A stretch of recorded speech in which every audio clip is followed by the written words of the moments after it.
बिस्मिल्लाहिर्रहमानिर्रहीम, अस्सलाम वालेकुम। कैसे हैं आप सब लोग? उम्मीद है आप सब लोग खैरियत से होंगे। तो गर्मियाँ हैं, गर्मियों में आलू बुखारे होते ही हैं। मैं एक ज़बरदस्त सी आसान सी सिंपल सी रेसिपी आप लोगों के लिए लेकर आई हूँ आलू बुखारे के जूस को बनाने की, जो कि बहुत आसानी के साथ बन जाएगा और इसके बेशुमार फ़ायदे हैं।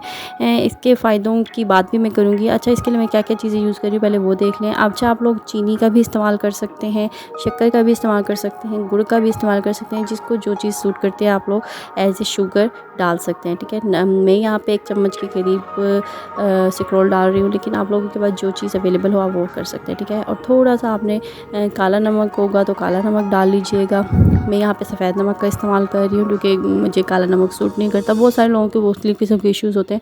अच्छा, इसके फ़ायदों के बारे में बात करूँ, जितनी देर में ये ग्राइंड हो रहा है इसमें खून की कमी फ़ौरन दूर करता है आलू बुखारा। हाई ब्लड प्रेशर के मरीज़ों के लिए लाजवाब टॉनिक है। बेनाई को ताकत देता है, गुर्दे मसानों को पत्थरी को तोड़ता है, नींद की कमी, मिजाज में चिड़चिड़ापन, पाँव की जलन, दिमागी काम करने वालों के लिए लाजवाब है।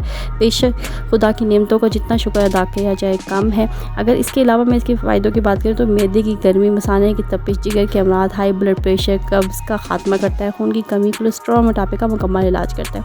अच्छा, इसको मैंने अच्छी तरीके से ग्राइंड कर लेने के बाद स्ट्रेन कर लूँगी।